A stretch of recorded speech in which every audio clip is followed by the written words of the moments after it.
दाऊद अलैहिस्सलाम का सिलसिला नसब यहूदा बिन याकूब से जा मिलता है। आप छोटे कद के थे, आंखें नीली, बाल हल्के और दिल के साफ शफाफ थे। आप बनी इसराइल पर हुकूमत करने लगे। अल्लाह ताला ने इनकी हुकूमत को मजबूत कर दिया और यूं बनी इसराइल एक बार फिर यकजा हो गए। अल्लाह ताला ने आप पर बहुत से मोजज़ात जाहिर फरमाए। आप पर एक किताब भी नाजिल हुई जिसे ज़बूर के नाम से जाना जाता है। अल्लाह ताला सूरत निसा आयत 163 में फरमाते हैं, हमने दाऊद को ज़बूर अता फरमाई। आप तमाम इंसानों से ज्यादा खूबसूरत आवाज वाले थे। सही बुखारी की एक हदीस में है कि एक मर्तबा रसूलुल्लाह सल्लल्लाहु अलैहि वसल्लम ने अबू मूसा अशअरी रजी अल्लाह अन्हु को कुरान मजीद की तिलावत करते सुना। उनकी आवाज बहुत खूबसूरत थी। आप उनकी क़िराअत तवज्जो से सुनने लगे। फिर आपने फरमाया, ए अबू मूसा, तुझे दाऊद अलैहिस्सलाम जैसी बेहतरीन आवाज अता की गई है। अल्लाह ताला ने आपकी आवाज को भी एक मौजज़ा बना दिया, और वो ऐसे कि जब दाऊद अलैहिस्सलाम ज़बूर की तिलावत करते तो पहाड़ उसको सुनकर आपके साथ तस्बीह शुरू कर देते, और जब परिंदे ये आवाज सुनते तो उनके पास आकर अपनी गर्दनें झुकाकर बैठ जाते और तस्बीह में उनके साथ शामिल हो जाते, अपनी जगह से हरकत भी न करते। अल्लाह ताला सूरह सबा आयत 10 में फरमाते हैं, ए पहाड़ों, इसके साथ रग़बत से तस्बीह पढ़ा करो, और परिंदों को भी यही हुक्म है। खुद दाऊद अलैहिस्सलाम के बारे में अल्लाह ताला का फरमान है, और हमारे बंदे दाऊद को याद करें जो बड़ी कुव्वत वाला था, यकीनन वो बहुत रुजू करने वाला था। इसी तरह अल्लाह ताला सूरतुल अंबिया आयत 79 में फरमाते हैं, और हमने पहाड़ को दाऊद के ताबे कर दिया जो तस्बीह करते थे, और परिंदों को भी, और हम ही ये सब कुछ करने वाले थे। इसी तरह सूरह स्वाद आयत 18 और 19 में अल्लाह ताला फरमाते हैं, यकीनन हमने पहाड़ों को उसके ताबे कर रखा था कि उसके साथ शाम को और सुबह को तस्बीह खानी करें, और परिंदे भी सब के सब उनके ताबे रहते थे। ये दाऊद अलैहिस्सलाम के मोजज़ात थे। अल्लाह ताला ने और भी कई मोजज़ात से उन्हें नवाजा था। अल्लाह ने आपके लिए लोहे को नर्म फरमा दिया था। आप लोहे से इस तरह चीजें बना लेते थे जिस तरह लोग गारे और मिट्टी से बना लेते हैं। आप लोहे से जिरहें बनाते थे। नूह अलैहिस्सलाम से पहले भी जिरहें होती थीं, लेकिन वो तख्तियों की मानंद होती थीं। उनको सीने और कमर की तरफ लटका लिया जाता था, लेकिन उनका बोझ बहुत होता था। आपने लोहे की कड़ियां और दायरे बनाकर उनको खास अंदाज में जोड़ जोड़ कर जिरहें तैयार की। ये बहुत हल्का लिबास था और पूरे जिस्म को दुश्मन के वार से महफूज रखता था। अल्लाह ताला सूरह सबा आयत 10 और 11 में फरमाते हैं, और हमने उसके लिए लोहा नर्म कर दिया कि तू पूरी पूरी जिरहें बना और जोड़ों में अंदाजा रख। तुम सब नेक काम किया करो, यकीन मानो कि मैं तुम्हारे आमाल देख रहा हूँ। इन आयात में अल्लाह ताला फरमाते हैं कि दाऊद अलैहिस्सलाम को हमने हुक्म दिया कि जिरहें लोगों के लिए निहायत मौजू होनी चाहिए। उनकी कड़ियों को बड़े मुनासिब अंदाज में जोड़ना, न इस कदर मोटी हो कि उनका वजन बढ़ जाए, न इस कदर पतली कि जल्द कट जाएं और अपना मकसद पूरा न कर सके। इसी तरह अल्लाह ताला सूरतुल अंबिया आयत 80 में फरमाते हैं, और हमने उसे तुम्हारे लिए लिबास बनाने की कारीगरी सिखाई ताकि लड़ाई के जरर से तुम्हारा बचाव हो सके। क्या अब तुम शुक्रगुजार बनोगे? बहरहाल इस सनत के मूजिद दाऊद अलैहिस्सलाम हैं। अल्लाह ताला ने आपकी हुकूमत को खूब मजबूत किया, आपको जबरदस्त फजाइल और मोजज़ात से माला माल किया। अल्लाह ताला सूरत स्वाद आयत 20 में फरमाते हैं, और हमने उसकी सल्तनत को मजबूत कर दिया था और उसे हिकमत दी थी और बात का फैसला समझा दिया था। आप लोगों के दरमियान निहायत आदिलाना फैसले फरमाते थे। आप नबी भी थे, बादशाह भी और काजी भी। आपकी हुकूमत के मुतालिक कई अहकामात नाजिल हुए। इनमें से कुरान मजीद में एक हुक्म अजीब अंदाज से आया है। हुआ यूं कि आपने इबादत और अदालत के लिए औकात मुकर्रर कर रखे थे। इबादत के लिए एक जगह बनवा रखी थी। दिन में फैसले करते, रात को इबादत। जब इबादत करते तो किसी को उनके पास आने की इजाजत नहीं थी। एक रोज ऐसा हुआ कि 2 आदमी बगैर इजाजत अंदर आ गए। दरवाजा बंद था, लेकिन वो दीवार फांद कर अंदर आ गए। आप डर गए कि कहीं हमला आवर न हो। अल्लाह ताला सूरत स्वाद आयत 21 और 22 में फरमाते हैं, और क्या तुझे झगड़ा करने वालों की भी खबर मिली जबकि वो दीवार फांद कर मेहराब में आ गए?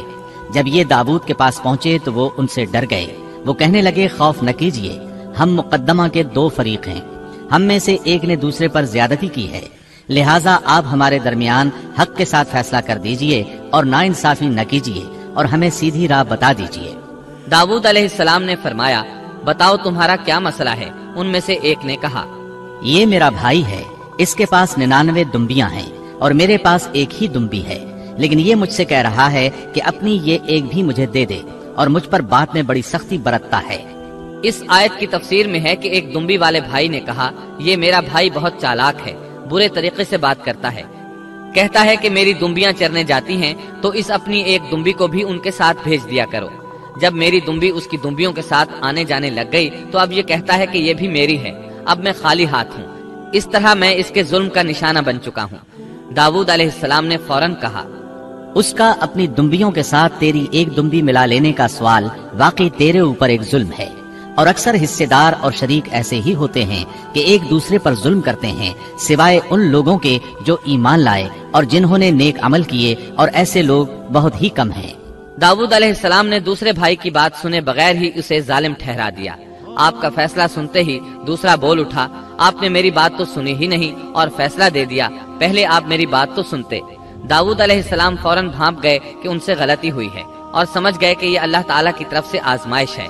آپ نے فوراً توبہ کی، اللہ کی طرف رجوع کیا اور استغفار کرنے لگے۔ اور داؤد سمجھ گئے کہ ہم نے انہیں آزمایا ہے، پھر تو اپنے رب سے استغفار کرنے لگے اور عاجزی کرتے ہوئے سجدے میں گر پڑے اور پوری طرح رجوع کیا۔ بس ہم نے بھی ان کا وہ قصور معاف کر دیا، یقیناً وہ ہمارے نزدیک بڑے مرتبے والے اور بہت اچھے ٹھکانے والے ہیں۔ اس کے بعد اللہ تعالیٰ سورۃ صاد آیت 26 میں فرماتے ہیں، اے داؤد، ہم نے تمہیں زمین میں خلیفہ بنا دیا، تم لوگوں کے درمیان حق کے ساتھ فیصلہ کیا کرو اور اپنی نفسانی خواہش کی پیروی نہ کرو، ورنہ وہ تمہیں اللہ کی راہ سے بھٹکا دے گی۔ یقیناً جو لوگ اللہ کی راہ سے بھٹک جاتے ہیں ان کے لیے سخت عذاب ہے، اس لیے کہ انہوں نے حساب کے دن کو بھلا دیا ہے۔ اس طرح داؤد علیہ السلام اللہ تعالیٰ کے اس فرمان کے مطابق فیصلے کرنے لگے۔ اللہ کے ہاں ان کا احترام اور اکرام اور بڑھ گیا۔ آپ کثرت سے روزے رکھتے اور خوب عبادت کرتے۔ آپ اس وقت تمام انسانوں سے بڑھ کر اللہ کی عبادت کرنے والے تھے۔ امام بخاری نے ایک حدیث نقل کی ہے جس کے الفاظ کچھ اس طرح ہیں، اللہ تعالیٰ کے نزدیک سب سے محبوب نماز داؤد علیہ السلام کی نماز ہے، اور اللہ تعالیٰ کی طرف سب سے محبوب روزہ داؤد علیہ السلام کا روزہ ہے۔ وہ رات کا آدھا حصہ نیند فرماتے، اس کے بعد تہائی رات قیام کرتے اور رات کے چھٹے حصے میں سو جاتے تھے۔ ایک دن روزہ رکھتے اور ایک دن روزہ چھوڑ دیتے تھے۔ لڑائی میں جب دشمن سے مقابلہ ہوتا تو بھاگتے نہیں تھے۔ اس حدیث میں نفل نماز یعنی نماز تہجد اور نفلی روزے کا ذکر ہوا ہے۔ بہرحال یہ وہ صفات ہیں جو داؤد علیہ السلام کے بارے میں حدیث رسول میں آئی ہیں۔ اللہ تعالیٰ نے سورہ سبا آیت 13 میں ان کی تعریف کرتے ہوئے ان کی آل کو اللہ کا شکر ادا کرنے کا حکم دیا۔ اے آل داؤد، اس انعام کے شکریہ میں نیک عمل کرو۔ داؤد علیہ السلام کی ایک صفت یہ تھی کہ آپ بہت شکر گزار تھے، اور ایسے لوگ کم ہی ہوتے ہیں، جیسا کہ سورہ سبا آیت 13 میں اللہ تعالیٰ فرماتے ہیں، اور میرے بندوں میں سے شکر گزار بندے کم ہی ہوتے ہیں۔ داؤد علیہ السلام میں جیسے دیگر بہت سی خوبیاں تھیں، وہاں ایک بہت عظیم خوبی یہ بھی تھی کہ وہ ایک بادشاہ ہونے کے باوجود ایک درہم بھی سلطنت کے بیت المال سے نہیں لیتے تھے۔ اپنا اور اپنے اہل و عیال کا بوجھ خود اٹھاتے تھے، اور اپنی محنت اور ہاتھ کی کمائی سے حلال روزی حاصل کر کے اپنے اہل و عیال کو کھلاتے تھے۔ داؤد علیہ السلام کی اس عظیم صفت کو نبی کریم صلی اللہ علیہ وسلم نے یوں بیان کیا ہے، صحیح بخاری میں ہے، کسی انسان نے اس شخص سے بہتر روزی نہیں کھائی جو خود اپنے ہاتھ سے کما کر کھاتا ہے۔ اللہ کے نبی داؤد علیہ السلام بھی اپنے ہاتھ سے کام کر کے روزی کھایا کرتے تھے۔ بعض مفسرین بیان کرتے ہیں کہ داؤد علیہ السلام دعا مانگا کرتے تھے کہ اے میرے اللہ، کوئی ایسی صورت پیدا کر دے کہ میرے لیے ہاتھ کی کمائی آسان ہو جائے، کیونکہ میں بیت المال پر اپنا بوجھ نہیں ڈالنا چاہتا۔ تو اللہ تعالیٰ نے آپ کی اس خواہش کو اس فضیلت کے ساتھ قبول فرمایا کہ ان کے ہاتھ میں لوہے کو موم کی طرح نرم کر دیا، جس سے وہ زرہیں بناتے اور انہیں فروخت کر کے اپنے اہل و عیال کی کفالت کرتے۔ داؤد علیہ السلام نے کتنی عمر مبارک پائی، اس میں اختلاف ہے، چنانچہ اس کے متعلق مورخین کے اقوال کے علاوہ کوئی مستند بات نہیں ملتی۔ عبداللہ بن عباس رضی اللہ عنہما فرماتے ہیں کہ داؤد علیہ السلام کی وفات ہفتے کے دن اچانک ہوئی۔ وہ ہفتے کے دن مقررہ عبادت میں مشغول تھے اور پرندے قطارے باندھے ان پر سایہ فگن تھے کہ اچانک اس حالت میں ان کا انتقال ہو گیا۔ اس کے بعد آپ کے فرزند ارجمند نے امور سلطنت کو سنبھال لیا۔ یہ سلیمان علیہ السلام تھے۔